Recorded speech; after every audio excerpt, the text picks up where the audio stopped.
Shalom, selamat pagi dan selamat hari Sabat. Terima kasih kembali kepada Pendeta Desmond yang telah mempercayakan saya untuk meringkaskan pelajaran sekolah Sabat di Sabat ini tentang penciptaan sebagai fondasi bagian kedua, secara khusus pelajaran hari Rabu tentang waktu dan penciptaan.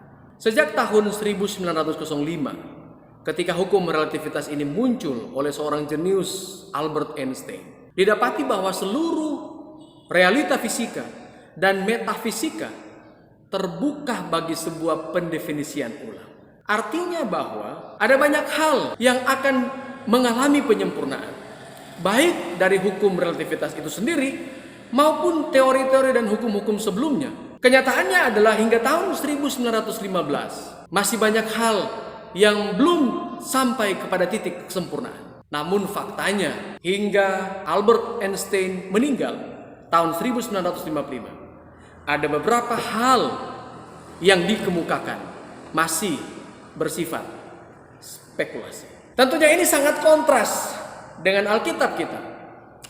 Alkitab kita akurat, tepat, dan sempurna. Tidak ada lagi ruang yang terbuka untuk penambahan atau pengurangan. Pelajaran kita hari Rabu, waktu dan penciptaan. Tentunya kita akan memahami konsep waktu dan sejarah perkembangannya yang sangat nyata dan luas dari dua perikop ini. Karena secara teologis dan historis, kedua pasal ini akan menghubungkan kita kepada Allah atau kepada karya ciptaannya manusia pertama di Eden, bahkan menghubungkan kita kepada seluruh manusia, bahkan umat manusia sebagai puncak dari penciptaan Allah di Taman Eden.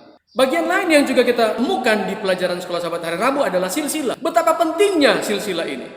Karena kita akan menemukan siapa nenek moyang kita. Bahkan melalui silsilah ini kita tahu siapa yang telah menciptakannya. Dan ini sungguh luar biasa. Di dalam dua pasal ini pula kita akan temukan satu sistem yang terkait dan berkesinambungan dari awal kehidupan. Ada tahun dia hidup, dia memperanakan, dia hidup, dia berkembang, ada yang memperanakan laki-laki dan perempuan, dan dia mati. Siklus tahun ini tepat untuk mencegah penghapusan generasi tertentu atau sebaliknya. Saudara-saudaraku yang kekasih, meski ada begitu banyak upaya untuk mengacaukan perhitungan waktu ini di beberapa dekade terakhir ini, dengan mencoba menafsirkan kembali silsilah yang dicatat di dua pasal ini, atau secara langsung berusaha melalui data-data arkeologis dan historis untuk mempertanyakan keabsahan Alkitab kita. Tetapi puji Tuhan, karena Alkitab punya cara sendiri yang unik untuk memproteksi dirinya dari ancaman-ancaman tersebut. 1 Tawarik 1 ayat 18-27. Pasal ini memberikan dukungan dan menopang dua pasal yang kita sementara diskusikan di pelajaran hari Rabu, yaitu pasal 5 dan 11. Tidak ada generasi yang hilang, tidak ada generasi yang ditambahkan. Pasal ini mempertegas bahwa sungguh Tuhan punya maksud yang indah untuk mempertahankan kehidupan dan mengisi waktu-waktu dan tahun kita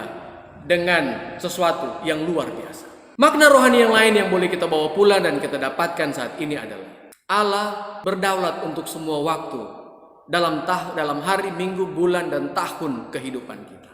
Yang kedua, dari generasi ke generasi tidak ada yang luput dari pantauan Allah. Firman Tuhan berkata, Amsal 15 ayat 3, mata Tuhan ada di segala tempat, mengawasi orang jahat maupun orang baik. Dan yang ketiga, tidak ada yang hilang dari satu generasi tertentu. Itu terpelihara. Itu berarti tidak ada yang perlu disempurnakan, ditambahkan, atau dikurangkan. Dan itu sebuah kabar baik. Paulus menuliskan Roma 15 ayat 4, segala sesuatu yang ditulis dahulu telah ditulis untuk menjadi pelajaran bagi kita, supaya kita teguh berpegang pada pengharapan oleh ketekunan dan penghiburan dari kitab suci. Mendiang Presiden Republik Indonesia pertama, Soekarno, dalam sebuah pidato yang sangat terkenal yang berjudul Jas Merah. Sebuah pidato dengan singkatan, jangan sekali-kali melupakan sejarah. Apa yang kita pelajari di sepanjang minggu ini, khususnya pelajaran hari Rabu, sejarah dalam waktu Allah untuk menetapkan periode-periode tertentu dari setiap generasi ke generasi yang lain hingga kita sekarang ini adalah sejarah panjang dalam hubungannya dengan karya penciptaan, termasuk kita semua sebagai makhluk ciptaan dan termulia di hadapan Tuhan. Biarlah kebenaran firman Tuhan ini akan menolong kita untuk lebih mencintai Tuhan dan lebih mencintai firman Tuhan yang hidup, yang akurat, dan yang tepat. Tuhan kiranya memberkati kita semua. Shalom dan selamat hari Sabat.